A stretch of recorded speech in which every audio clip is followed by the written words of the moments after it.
مساء الخير وصحة فطوركم. اليوم جيتكم بوصفة خفيفة وظريفة وبنينة على كل حال. مكوناتها بسيطة، بمكونات قليلة، بصح نديرو حاجة مختلفة نوعا ما على الحوايج اللي مولفين نديروهم. هنا راني صورت يعني تاع زربة. درت هنا عندي ربطة تاع السلق، قليتها مليح مع شوية تاع الزبدة وفوحتها، وعندي نص صدر تاع الدجاج يعني اللي كنت حتى هو رحيته وقليته مليح وزدتله شويه تاع المعدنوس كما راكم تشوفوا، بيض وفرماج.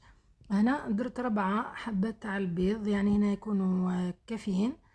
زدت معاهم هذه لاكريم فريش، درت نص يعني نص الكميه، ولا تحبوا تزيدوا لكم الاختيار.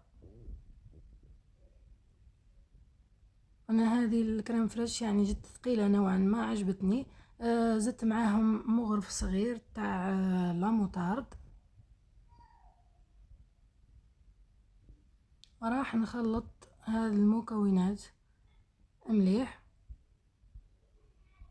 راح نضيف عليهم قرصة تاع الملح وقرصة تاع فلفل اكحل. هنا الملح ما نكثروش باسكو الكريم فريش يعني بطبيعتها راهي مالحه. هنا كيما قلت لكم انا عندي بولي اشي، زدت له شويه تاع معدنوس. انا هنا اللحم يعني راني درت نص صدر كما قلت لكم، فوحته مليح. وراح نزيد له الربطه تاع السلق، يعني هي ربطه هي تبان كبيره بصح كي تتقلى الحجم تاعها راح يعني السلق كيما تعرفوا ما فيش الروح.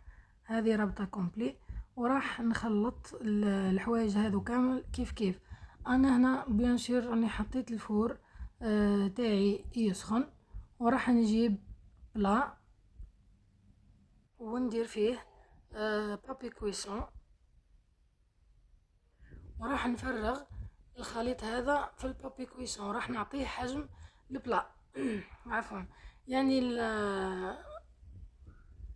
السلق هذا واللحم راح نعطيه شكل مربع ولا مستطيل سما كيما الشكل تاع البلا. راح نريقلو مليح وندخلو يطيب جوست يعني يشيح ما يطيبش ياسر. انا خذالي 4 ساعة وهو هكذا سخون.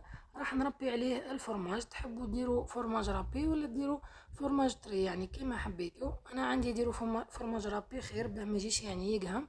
وراح نروليه وهو هكذا سخون يعني نروليه ليه باه ما يتكسرش معايا. وراح نجوست نرجعه للفور يعني مدة 5 دقائق ولا حتى برك يذوب الفرماج. هنا انا درت زدت له صوص بشامبينيون، وزدت معها في الاخر شويه كريم فريش وسقيت بها هذا الرولي. يعني وصفه تقدروا تقولوا جديده، والاهم من ذلك كانت بنينه. انا اول مره نجربها يعني هذا السلق رولي. وانا كانت هذه طابلتي تاع الفطور. درت السوب والحميص، وهذا الرولي تاعي هاوليك كيفاه جا. وهنا درت اللحم الحلو، انا بدلت ديما احنا نديرو العينه بالبرقوق، انا درت الشريح كيما نقولوا احنا الكرموس، درته بالشباح. جا بنين هكا، بدلت شويه من مرقه يعني الحلوه اللي فيها العوينه والبرقوق. هذه كانت وصفتي لنهار اليوم، ان شاء الله تعجبكم هذا السلق الرولي.